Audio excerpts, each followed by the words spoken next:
Continue to have an answer. It's out to an equal game high lead of 9. Nice touch from Soto. Kai Soto, pinipilahan nga ba? Well, sa ngayon, ang alam natin ay patuloy ang pagpupursige ni Kai Soto na matupad ang kanyang NBA dream. Ang ultimate goal ni Kai Soto at ng Wasserman is to recreate Kai Soto. Balak ng Wasserman na magdagdag si Kai Soto ng significant weight to prepare him sa NBA physicality. Pero bakit kaya hindi pa tumitigil si Kai Soto sa kanyang NBA dream?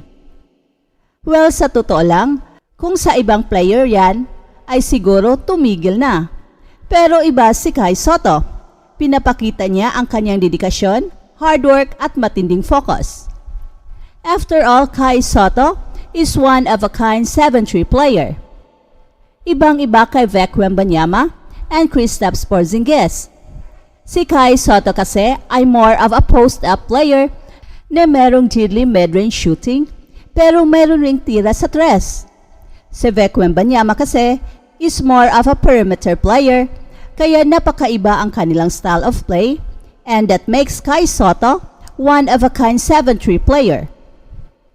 Iba rin kasi si Kristaps Porzingis na nabubuhay sa kanyang outside sniping at si Bol Bol naman ay katulad ni Vic Wembanyama na isang perimeter player.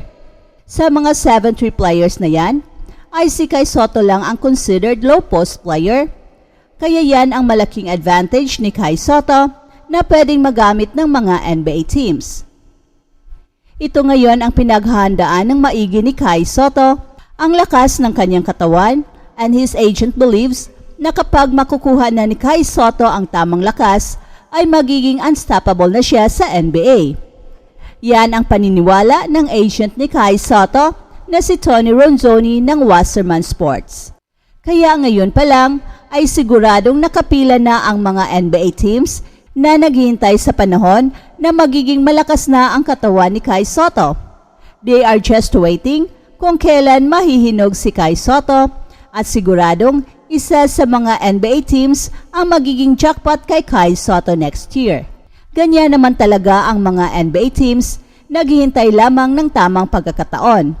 At sa sitwasyon ni Kai Soto, ay gusto muna nilang mahinog siya kahit alam nilang lahat ang insane skill set ni Kai Soto at kung gaano kalaki ng kanyang potential. Kaya in the event na makukuha na ni Kai Soto ang kanyang full potential, ay siguradong hindi lang isang team ang sasali sa Kai Soto extravaganza. Welcome to Express Info. Do you want to have these exclusive Puma Rise Nitro basketball shoes? Because once we reach 200k subscribers, we will be having this giveaway. Just comment to win. Shoes are promoted by Kai Soto himself. Just like this video, and most importantly, comment anything positive about Kai Soto. It's easy. Commenting is the key to win. Share your positive comments about Kai Soto. Do it now na. Win the prize. Stay tuned for more updates. Ang debut ni Victor Wembanyama sa Madison Square Garden ay nagbigay ng paalala na siya'y bagong player pa lang ng NBA.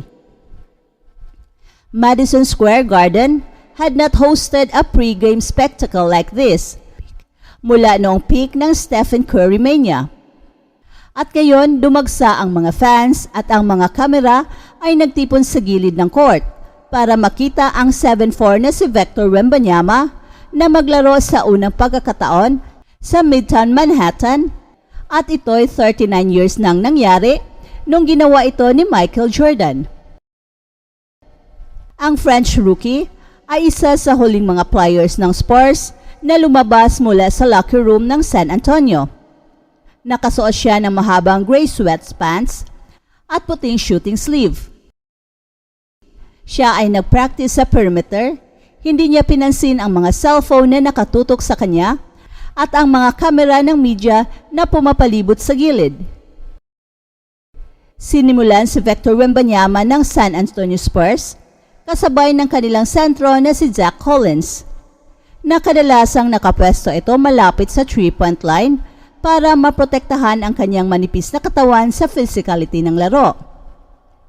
Pero hindi malaman kung saan galing ang kanyang mga touches.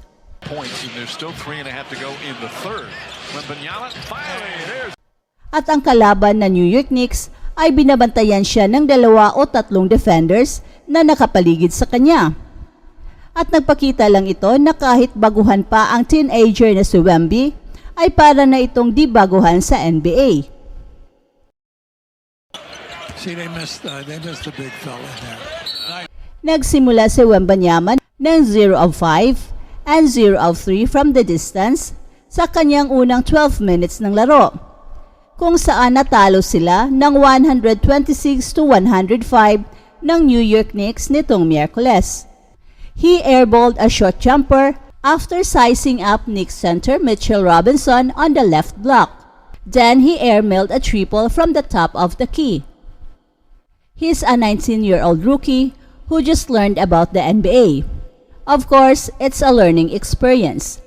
Yan ang sabi ni Spurs head coach na si Greg Popovich. Sa ngayon, marami pang dapat matutunan ang Spurs tungkol sa kanya, at ang pagkatalong ito ni Wembanyama ay ang kanyang pang-8 laro sa NBA. Nauunawaan nila ang limitasyon sa immediate impact ni Wemby sa kanilang koponan at nakikita nila ang kanyang limitless potential.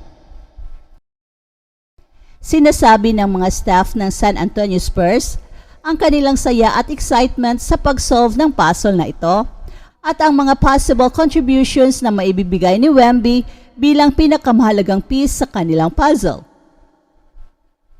We're putting him in situations until we know where he's most comfortable and where he reacts the best. I just figured out recently he likes one block more than the other block, and it's the opposite of what you would think. So we need to observe him for a while and see where he normally performs the best. Yan ang sabi ni Coach Popovich. Mukhang paboritong lugar ni Wemby ang left kahit na right-handed siya, kung saan nagkaroon si Wemby ng maraming entry passes. He appears more comfortable, squaring to the basket and facing his opponent with an array of jab steps and pivots. At talagang binabantayan ng husto si Wemby ng New York Knicks at nakamit siya ng 3 turnovers at mababang shooting percentage ang kanyang nakuha, only 4 of 14 attempts. And credits to the New York Knicks sa kanilang napakasiglang performance, lalo na sa pagdepensa kay Wembanyama. The challenge is always to stay lucid and keep our collective game. I had the ball after the whistle. It was just a reflex.